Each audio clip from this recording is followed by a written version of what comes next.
Hayom Yom Rishon. Today is Sunday. It's Ches Tevis, the 8th day in the month of Tevis. One of my Talmidim told me this morning, it has to be Kinnis, that today is the date of the Targum Shivim.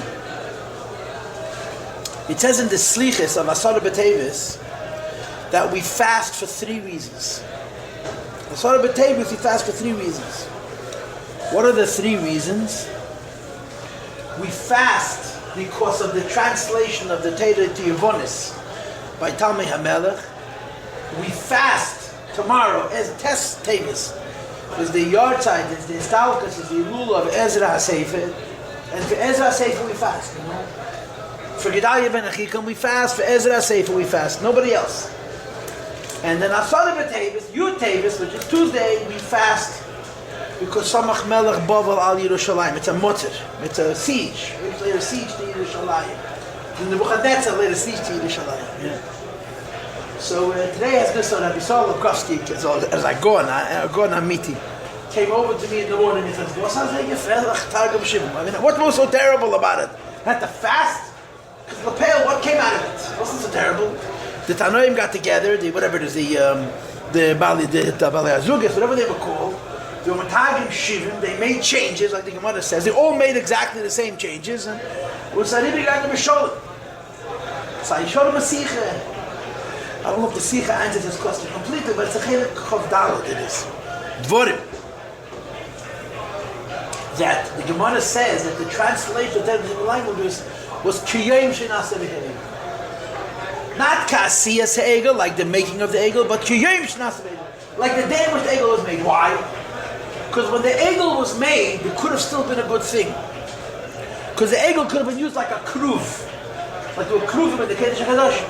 Lapel, they made it into an Avodah Zarah and it became a bad thing. So it's Betratis, when you do something, and at the moment you're doing it, it's still not sure what it's going to be. Even if later it turns out not to be so bad, it's just shein an inyan for an eis tzorah. You know what I'm saying? That's the point. So, we are learning Tanya, Kadisha, Be'ezer Hashem Yizborach V'Yisaleh. Okay, we'll learn Tanya. So we haven't learned Tanya in 3 Sundays. The last time we learned Tanya was before Yudis Kislev, Mavish. Last year, the last time we learned Tanya was last year. And we learned almost the whole of Perek Yudalef. Almost the whole of Perek Yudalef. So B'li Neder, we're going to finish the Perek Yudalef. Perek Yudalef is a short Perek, and it's also a Kala Mutne Perek. It's not such a fun Perek, because it talks about the Rosha. So first of all, he says, Eliyu Mazeh. There is a Rosha Gomur is one extreme, Tzaddik Gomur is the opposite extreme. Rosha She'enei Gomur is not so extreme, Tzaddik She'enei Gomur is also not so extreme. Or Rosha V'Ralei is one extreme, Tzaddik V'Tevlei is one extreme, Rosha V'Tevlei and Tzaddik V'Ralei is in the middle. Like it's Lu'um Mazeh, Zer Lu'um Mazeh. A perfect Tzaddik is equal to a perfect Rosha. You'll see later. At least that's the plan. Okay, so Tzaddik Gomor and Rosha Gomor we'll talk later. Tzaddik She'enei Gomor and Rosha She'enei Gomor, the Alter Rebbe talks in the beginning of the page. What's the Zel Yom Hazeh? What's Zel Yom Hazeh? So in Nigla, the Zel Yom Hazeh is a Tzaddik V'Raloi, means a Tzaddik who's Raloi, he suffers because he has some Avedas, is equal to Rosha V'Tevlei. He's a Rosha, but he has some mitzvahs, he has some schar, is obvious. But in the Pnimius, it becomes a little bit more complicated. How is Tzaddik She'enei Gomor and Rosha She'enei Gomor equal and opposite? And of course the answer is the following. Everybody has an inside and an outside. Everybody has an inside and an outside. Tzaddik She'enei Gomor, Tzaddik V'Ra'alei, and Rosha She'enei Gomor, Rosha V'Tevlei equal and opposite because the chesaron of the Tzaddik on the inside is the chesaron of the Rosha on the outside. That's the Zel Yom Hazeh. By the Tzaddik inside is a lack of perfection. By the Rosha outside is a lack of perfection, and that's the Zel Yom Hazeh. It's not an inside against an inside, it's inside against an outside. That means a A tzaddik kills his Yetzer Hara. If he doesn't kill his Yetzer Hara completely, we say there's still Ra, but Hara Shavei Kaf Latei. There's evil inside of him, but it's Kaf Latei. It's leaning towards good. Leaning towards means he'll never do an Aveda. He'll never even desire to do an Aveda. But it's laying there Pach Latei. It's not been transformed into good because there's a Chasara in it. And in the last page we spoke about Riches. How a tzaddik she'nei goma avodah looks. Because the tzaddik she'nei goma is Ra inside of him, his avodah is b'murgish. He serves Hashem with more passion because he's compensating. He's trying to fight over the Ra which is hidden inside of him. What's the opposite of that? The Rosh Hashanah. What's the Rosh Hashanah? He occasionally does b'poil and aveda. B'poil and aveda. How was that the opposite of that? Just like by the tzaddik she'nei goma, the Ra in his nefesh means that in some very edel way, the tzidkis is not perfect. So by the Rosh of the Tevlei, the Rosh Hashanah Gomor, on the outside there's aspects of his being which are not. A Rosh of the Tevlei could do one Aveda. One Aveda is life. He doesn't do tshuva. Until he does tshuva, he's the Rosh of the Tevlei. He could do an Aveda only b'machshava, only b'dibur, only b'maisa. It's called the Rosh of the Tevlei. So the Zel Yom is tricky. It's not, how do the kids say it? It's not fair. It's not a fair Zeliyum Hazeh. Because the Tzaddik V'Rale's Einei Gomor, the Tzaddik V'Rale's lack of perfection is totally theoretical. The Rosh of a Tevle's Chesaron is of a Kel Mamish, that is an actual behavioral Indian. But at Zeliyum Hazeh, when you understand that you have to look at the person as having an inside and an outside, and the chesaron by the tzaddik inside is the same as the chesaron by the Rosh outside. Now, do it the other way, yeah? The outside of the tzaddik and the inside of the Rosh, the outside of the tzaddik and inside of the Rosh are also zeliyum hazeh. You know why? Because the outside of the tzaddik is perfect, and the inside of the Rosh is evil. It's a hard, it's klippah. So the zeliyum hazeh, I guess it goes in both ways, but the zeliyum hazeh is not the inside of the tzaddik against the inside of the Rosh. And the outside of the tzaddik against the outside of the Rasha, but it's the inside of the tzaddik against the outside of the Rasha, and the inside of the Rasha against the outside of the tzaddik. The whole life is called Zeliyum Hazeh. It's equal and opposite. Now, point two, and again I'm reviewing, is this whole business of She'enei Gomor and Ra'alei, Tevlei. Right? The Chassidus connects the two terms, Rasha v'Tevlei, a Rasha who has it good, and Rasha She'enei Gomor, imperfect Rasha. The Alter Rebbe joins them together. Al pi nigle, Rasha v'Tevlei means how he's doing Bagashmias, and Rasha She'enei Gomor means how he's doing Beruchnias. But in Tanya, we make the two the same. Rasha v'Tevlei means Rasha who has conscious good. V'Tevlei means he knows goodness. He has a conscience. He has a feel for Lukus. Rasha v'Tevlei means a Rasha who has a Yiddish gefühl, who has a serious Yiddish gefühl. In other words, on a conscious level, on the outside of his mahus, there is a sense of Tevlei. That's the Rasha v'Tevlei. And why is he called the Rasha She'enei Gomor? Obviously, because his rishes, his evil is not complete. V'haraya v'Tevlei, he has a gefühl of good. Yeah. So again, what's the correlation? The Rasha v'Tevlei, the Rasha who consciously, on the brain level, on the awareness level, on the choice level, knows the Eibishter, the connection to the Eibishter, and therefore he's called the Rasha She'enei Gomor. So the Alter Rebbe spent a whole page, almost the entire page, discussing different madrigas of Rasha v'Tevlei. The first one is, it's a little bit, it's not constant, huh? The first one is that he does one Aveda, or one speech, or one thought. Then he speaks about a person who's Mavatal HaMitzvahs HaSeir. And then he speaks about a person who does all three things, all three Avedas, Sayin Machshavah, Sayin Dibur, Sayin Maaseh, and he does it with greater frequency. So there's all different levels of Rasha. In other words, there's a Rasha that's barely not Madregas Beinani, he's one step away from Beinani, and then there's a Rasha who's almost a Rasha Gomor. What's the constant? The constant is that V'Tevlei. The constant in the Rasha She'enei Gomor is V'Tevlei. And V'Tevlei means there is conscious good. On the outside, he has a sense of the Eibishter. So in order to explain the good which is on the outside of the Rasha, the Alter Rebbe brings into the equation a common sense word. It's a wonderful common sense word that it really enlightens the issue. The common sense word is the word charata. Charata in American is Jewish guilt. It's Jewish guilt. Vos darfst du merit? It's self-explanatory, yeah? Charata means Jewish guilt. A Rasha v'tevle feels. When he does an Aveira, it bothers him. If he does many Aveiras, it bothers him nachanant. And the Rebbe brings the Maimon Chazal, Rishoyim, Aleim, Charatas. The Shoyim are always regretting their actions. The Shoyim, Aleim, Charatas. The Shoyim are always regretting their actions.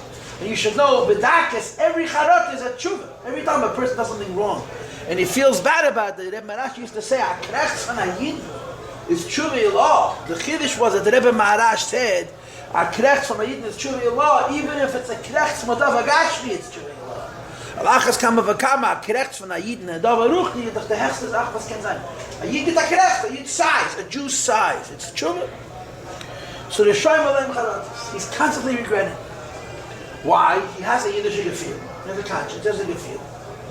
And he has not become so dulled, so desensitized, so insensitive, that he doesn't care anymore. You know, the first lines of Tanya, the Rebbe spells it out, and you have it again in Perek Chavav, that a person does an Aveda feels bad. When a person does a second Aveda, he feels bad. And eventually he doesn't care anymore. It's called, in English, it's called callous. This is a very good, it's called prikaso. I don't care. The truth of the matter is that the Peidekel, the one who doesn't care anymore, is really in a deeper place of pain than the person who feels bad. Why? Because if you feel bad, you still believe that you should be different, but then you feel bad. But when you give up, when you're a Peidekel, I don't care. I don't care means I care, and I feel so helpless that I might as well give up because I'm never going to be able to achieve it. I was talking to my students on Thursday night. We're bringing by me Thursday night for Chamisha B'Tevis. Hey Tevis, Chamisha B'Tevis. So we had a Fabring. I think it was Thursday night. We had a Geschmacka Fabringen actually. So one of the things that came up was the idea of Huba Chaim. Zare B'Chaim, Huba Chaim. The whole Fabringen was Zare B'Chaim, Huba Chaim. And the Nekuda that I brought out, I spoke the same thing here on Thursday morning. The Nekuda of Zare B'Chaim, Huba Chaim is Azoy. You know, there's a big difference between Inyan and Pnimiyim and Inyan and Chitzoniyim. There's a big difference between deeper things and simpler things. For example, information, knowledge, even understanding, but knowledge, yeah. You learn it, you know it, you have it.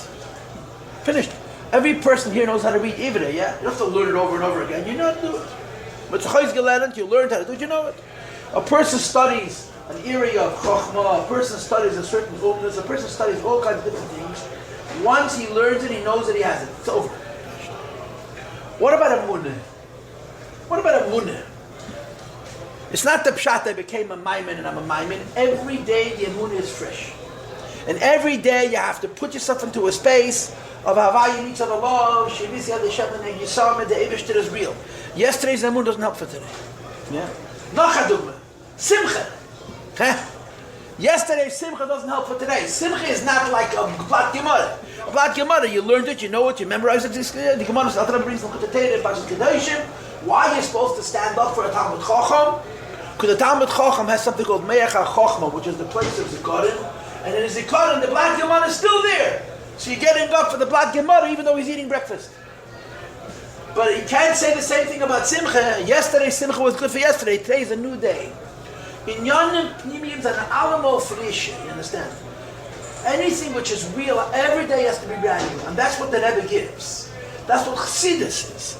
Chassidus is Chayes, Chassidus is Oyer, Chassidus is Eish. Every day you have to be a Chassid again.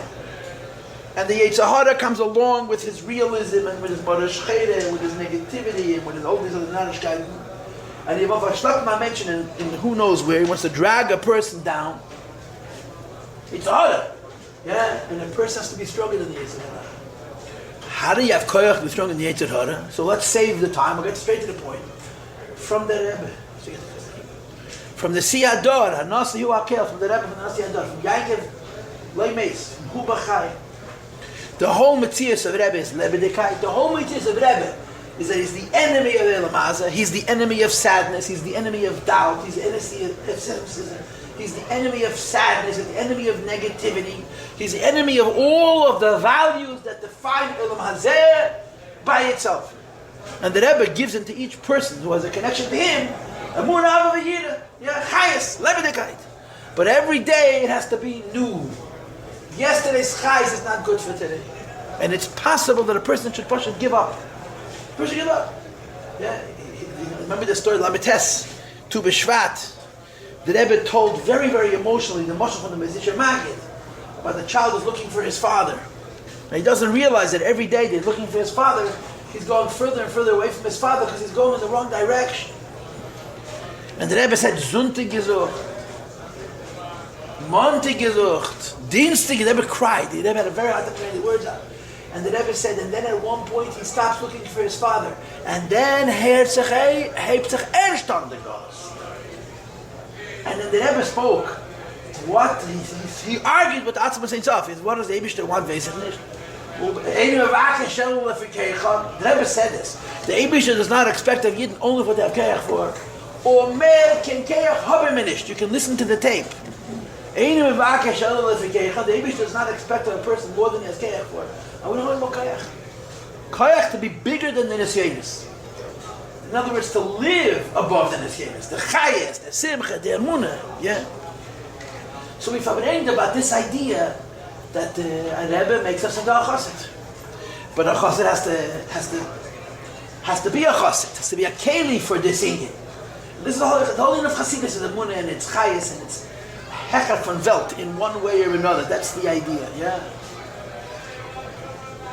A person who fails, hates himself. A person who fails, who's not able to do what he must do, hates himself. But as long as he has charata, he's alive. As long as he still regrets what he did wrong, he says, I shouldn't have done it. I did it 1,000 times. How many times am I going to say I'm sorry? But as long as he has charata, as long as he feels bad, he's still alive. When he says, I don't care.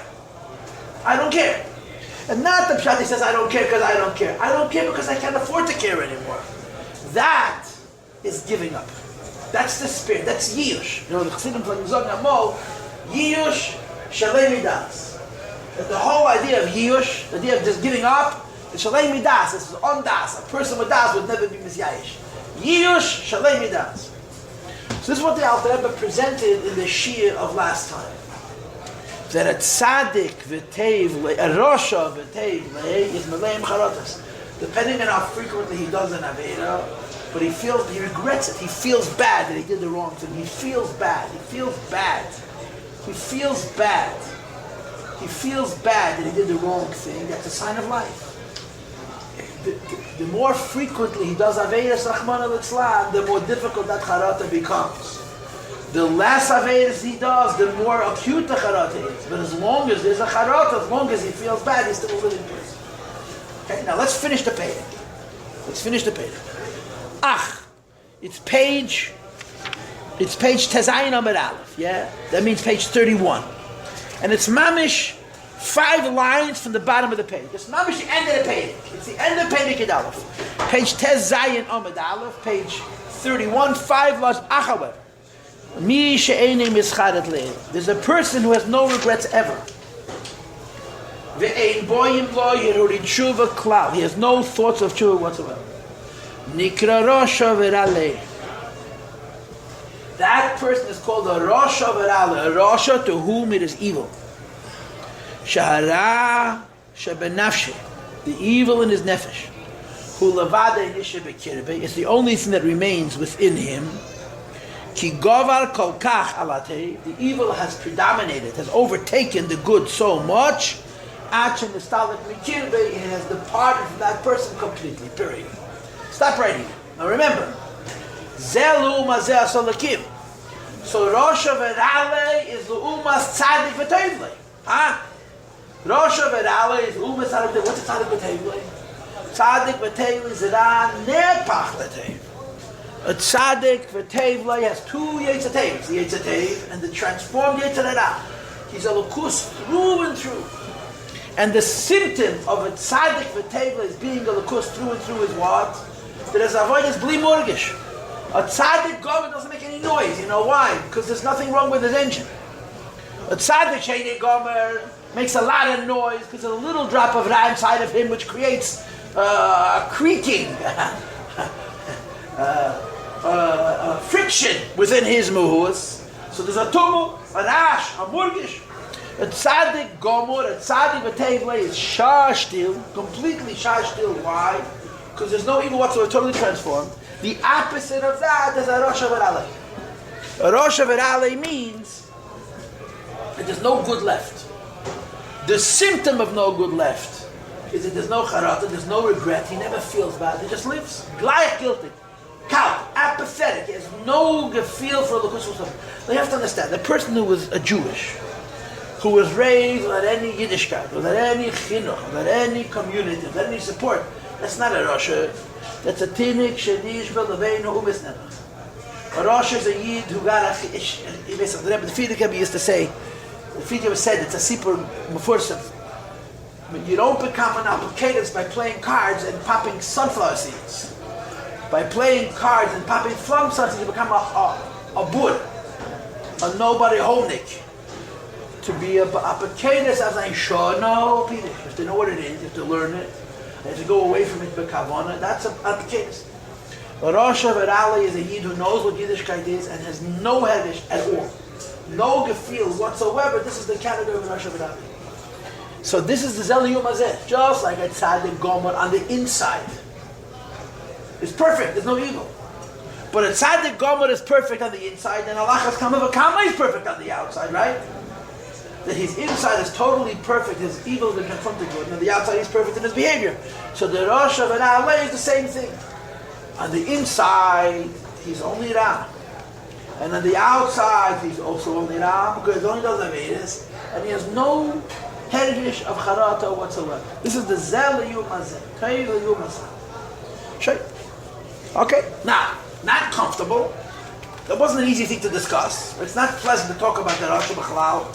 It's especially not pleasant to talk about a Rosh Gomer, but at least we understand. Of course. Of course. Hashem gives us, each of us, certain strengths. Oh. How does that work? One person is wants to do good. One person is like born a Russian. I agree with you.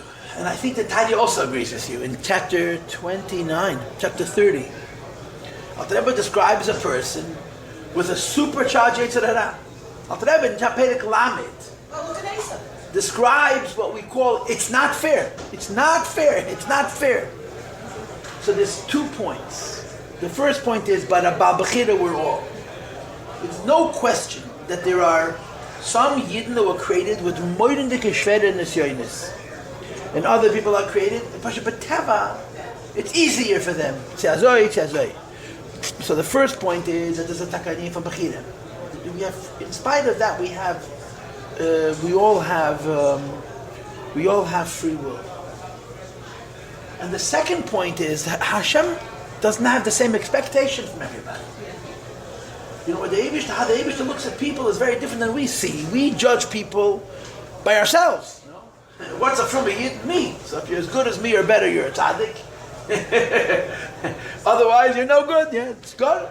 So as we get holier or less holy, our definition, our barometer changes. The Eibush doesn't have the same expectation from each person. It's a fair point. It's a fair point.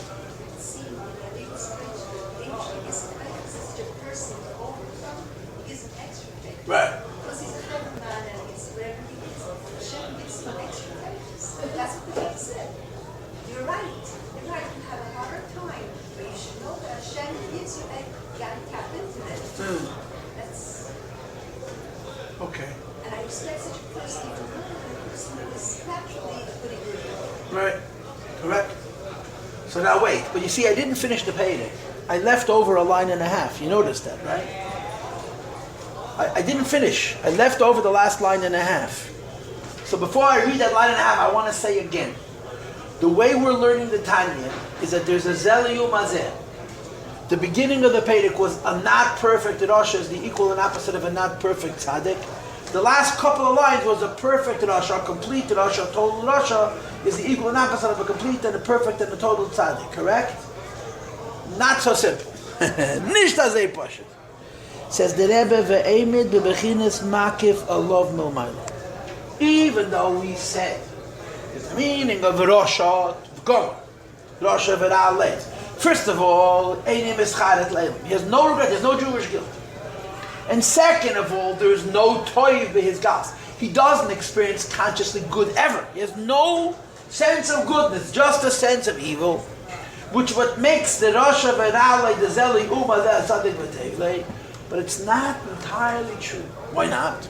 Because even in the Rasha Gomer, there is still toiv.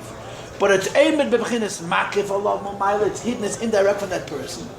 Let's do this backwards. The raya is because the kol be'asar shchen tishari. This doesn't say any place in Shulchan Aruch that you can't count a Rasha Ta'minyan. Even in Rasha Gomer. Now you can start clearing that actually. B'chol leifim 10 Yidden are in a room.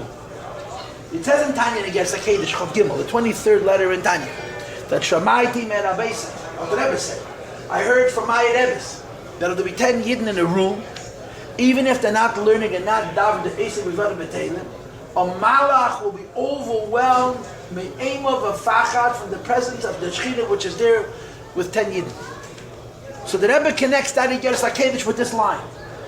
10 Rishonim Murim, 10 Rosh Hagomers, 10 people, 10 Jews, who have absolutely no conscience, no sense of Jewishness. And again, we're talking about people who know what Yiddishkeit is, not Tanekis, Tanishul, Lebein, Umeis. There's a presence of the Shekhinah which is so strong that it would destroy a mountain. How could this be true if there's no good in this person? Elamai, the teretz is that even though we're saying Zela Yumazeh, at Rasha V'Ra'aleh, Umes Tzadik V'Tevlei, it's not completely so. It's only so in terms of Gilui. In other words, the outside of the Rasha Gomer is equal to the inside of the Tzadik Gomer in terms of his experience. But the Rasha Gomer has no conscience, no feelings whatsoever. The Tzadik Gomer is completely woman of the Kuz. But at the level of Makif, this Zeliyum Hazeh breaks down. There is no Zeliyum Hazeh in Makif. You're not going to say that by a Tzadik Gomer there's Rabbi B'chinas Makif. There's no such thing. But by a Rasha Gomer you say there's Rasha B'chinas Makif, and the Raya is 10 Yidden. You know, like I said, maybe you can count them for a minion. But whether you count them for a minion or you can't count them for a minion, the Eibusher can count them for a minion. That there's a need for Makif, a kol b'yasol shchinta sharyeh, that in a Rasha Gomer there's a Makif of Shechina, there's a presence of the Eibusher on this person, which is a Raya that there's a Lakus in this person yet, but then it's the Bechin of Makif. And of course, this goes to a basic idea. It goes to a basic idea, and a common sense idea. Taita can scream Zeliyum Hazeh all at once. I want to ask you a dumb question, and it is truly a dumb question. Are there two gods or one God? Are there two gods or one God? There's one God, yeah? And which team is he on? So what kind of Zeliyum Hazeh? There's one Eibusher. And he wants Tev to win, he wants Kedusha to win, he wants the Tzaddik to win. So what kind of Zeliyum Hazeh? When the Torah says Zeliyum Hazeh Asal Lakim, you have to understand that the diuk is Zeliyum Hazeh Asal Lakim. In terms of what the Eibusher made, there's a Zeliyum Hazeh. But in terms of what the Eibusher is, there's no Zeliyum Hazeh. And the same is true in a Yid. When you say that the Zeliyum Hazeh, Tzadik V'Ra'aleh is equal to Rasha V'Tevlei, and Tzadik V'Tevlei is equal to Rasha V'Ra'aleh, that's only in as much as the Yid is an infant Asiyah, is a creation. But the way a Yid is one with Atzmas and Hussein Tov Baruch Hu, he's not also like him. He's not also like him, there's no Zeliyum Hazeh. But like it says in Chassidus, we learned it not long ago in the Maimorim, Pada B'Sholov, Tashon Lametes, that there's no opposite of Yechida and Klippa. There's no opposite of Yechida and Klippa. The only thing is, Yechida can be asleep. Yechida can never be in Golos. Yechida can never be blocked. There's nothing to block it. It can only be sleeping. And it can be sleeping so soundly that you can't wake it up. But it's there. So the Zela Umazeh Asalikim is only true within the parameters of Asalikim. But in the parameters of Alikim itself, it's not Zela Umazeh, it's only one Eibishter. And therefore, after all the comparing and contrasting of Tzadik V'Rale to Tzadik V'Tevis, Rosh V'Rale, Tzadik V'Rale, Tzadik V'Tevis, Rosh V'Rale, that's only in terms of the Asalikim. In terms of what's true as far as Alikim himself is concerned, that Rosh Hashanah has Alikus. That's all Tzadik says in Tanya. Right here. So the worst is that the Torah calls him a Rosh Hashanah. Has a makiv of Alikus. You can count them to a million. I came across, somebody sent me in the internet a few pages. I thought it was more. It's not so much. The Battle Eunuch, his father lived in Montreal. I forgot his name. He was a shoychet. Naftali. Okay, I think that's the right name. I'm not even sure that's the name. It's actually not an I understand, but I don't recognize the name, so maybe it's Ananda. He was a shoychet, and it says in what city he was a shoychet. In the city where he was a shoychet, there was a Rav who was an Einikol, I think, from Hills on Talmud, the Hill Padachir. And he had stories from the Hill Padachir. Yeah, I'm pretty sure it's Bevel Yonek's father. So in the very early years of Rebbe's Nesias, the Rebbe made a sefer from the Hill Padachir. And in the beginning of the sefer, the Rebbe wrote a brief biography, told us of Reb Hillel. The Rebbe himself prepared to tell us of Hillel. So a lot of those told us of Hillel comes from the Friedrich Rebbe Siches. But some of it doesn't, which is uncharacteristic of the Rebbe. The Rebbe should take from anybody else but Friedrich Rebbe. The parts of the Toldos of Reb Hillel Parashah which don't come from Friedrich Rebbe come from this the Naftali eunuch, because he was sheikhet in a city. There was a Yid, I think his first name was Hillel, who had a very special connection. He had a long tradition of stories of Hillel Parashah because he had a connection to him somehow. So one of the stories of Rabbi Hillel Parashah is that Rabbi Hillel, I just read it this morning. Rabbi Hillel Parashah always traveled with a minyan. Rabbi Hillel Parashah was we can't say vorstellen. The frumkeit of Rabbi Hillel was extraordinary, mamish, extraordinary. I'll tell you right. That Rabbi Isaac Homler was from the Gelach Sidon Morazok. Rabbi Isaac. I think Rabbi Isaac. Somebody. And in the city where Rabbi Isaac lived, I forgot which chassid, but a big chassid. There were two shachtim, and they trusted both of them. Rabbi Hillel trusted only one. He didn't trust the other. It's like a mach. It happened once that Rabbi Hillel came to town, and I forgot. I don't think it was Rabbi Isaac. I forgot who that other chassid was. It was a big chassid. And the wife of this chassid knew that if Rabbi Hillel is here, you have to get the meat from this sheikhet, and not from this sheikhet, or the chicken. And she couldn't get a hold of it. So she said to herself, listen, my husband is no kat like Tanya. My husband's not a little kid. If it's good for him, it's good to Rabbi Hillel. So she took the chicken or the meat from the other sheikhet and she served it to Rabbi Hillel, and Rabbi Hillel wouldn't touch it.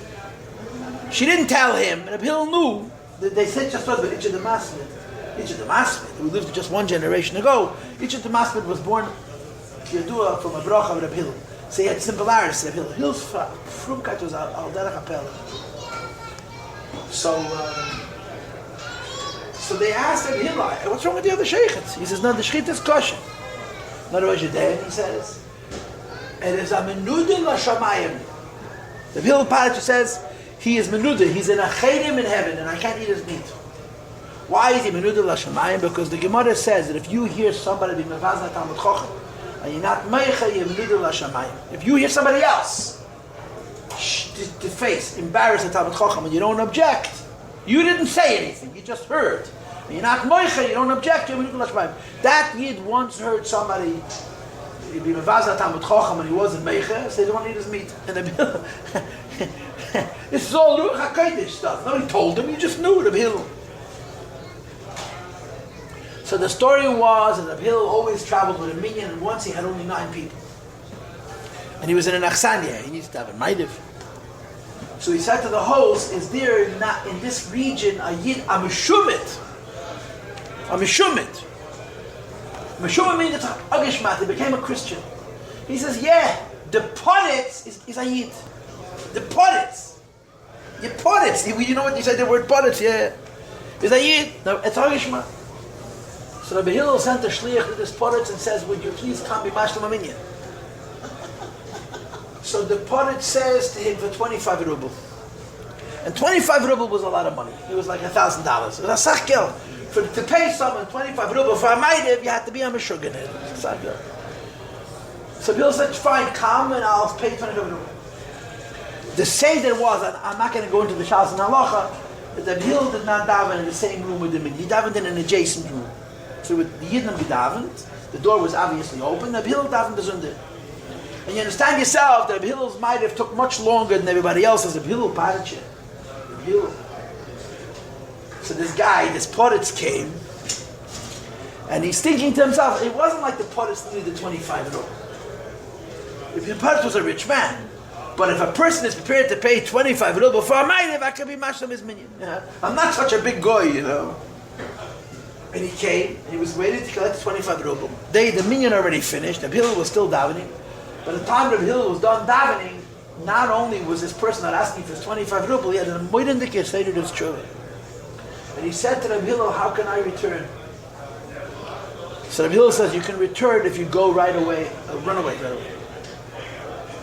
He said to Rabbi Hillel, I want to go and say goodbye to my wife and my children. Rabbi Hillel says, you go to your wife and your children, it's finished. It's not going to happen. So he listened to Rabbi Hillel. He ran off and did not say goodbye to his wife and his children. He became a big Baal children. And a little while later, there was a fire, and that was the end of that. The tell the mais haroyste being in a Hillel parashu was mitzadef to a minyan and meshubit. The Hillel parashu mitzadef to a minyan favos as a yid, because there is a point at which the zelu yomazeh breaks down. Okay, this is the first point. What I just told you was the first point. Now comes the second point. The second point is the Sikha from the Rebbe. The second point is the Sikha from the Rebbe. I have it here in these new Rishimas that they gave out, where the Rebbe asks a posh kasha. It says in the Pasuk, it's mamish a Pasuk, Ki lo yidach mimenu nidach. The Chishav Machshaveh lebildi yidach mimenu nidach. The Pasuk. Yeah? Yidach mimenu nidach, we explain, goes on sparks of godliness. Nitzutzi elikus in the whole world. There's no such thing. No, what does the Rambam Fried sing? No Jew will be left behind. Loi atem to look to echad beis Yisrael. A Jew is not lost. So the Rebbe says, if there's a Yid who has no sense, no awareness, no sensitivity, no conscience of being a Yid at all. My Alter Rebbe says, as far as we're concerned, the only God he has is Makif. Or as I told it to you before, the Asa Lekim is Elu Yomazeh. The only thing which is not Zelu Yomazeh is Elikim itself. How this Yid is Eivishter, but the moment he's in Asiyah, is Elu Yomazeh. He's Ra. So how do you reconcile that with Lidach Menunidach? The Rebbe asks, Lidach Menunidach means he has to be able to do tshuva, like you said. If a person has lowered the simon, the Eibush gave him greater koiches. Yeah. So the Rebbe asks this question, and the Rebbe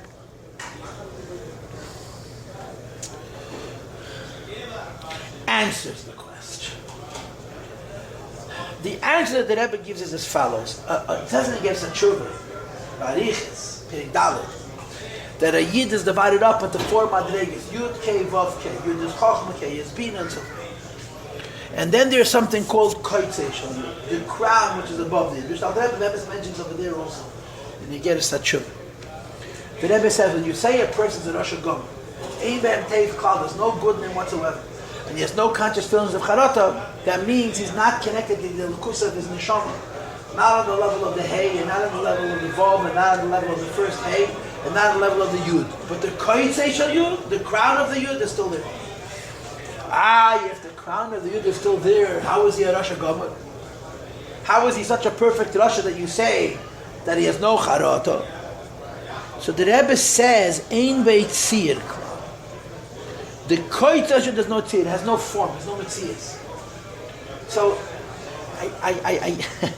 I I think what it means is that when the koytzesh yud is in a potential state, it's not a thing. When the koytzesh yud is actualized, he becomes a Balchuva. When the koytzesh yud is there in potential, it's not a mitzias. And because the koytzesh yud, when it's a potential, it's not a mitzias, that doesn't mean that he has conscious state. But on the other hand, the Rebbe says the koytzesh yud is a part of the yud. And safe to say, it trickles down from the koytzesh yud, from the crown of the yud into the yud, and even the Rosh Hashanah can have the same as this true. So these are two separate ideas. The first idea is in Tanya, that even the Rosh Hashanah has a lakus and even a makif. And the Rebbe Sichi says you have to say that even the Rosh Hashanah is not only makif, has a shtickle shaycha somehow to pnimius, but somehow we can explain the two opposites. On the one hand, he's called a Rosh Hashanah. On the other hand, even he has the possibility to do true. Okay? Okay, we're going to learn now Hayem Yem. Yeah? And the mitzvah next week we'll start Perikid Beis. But Hashem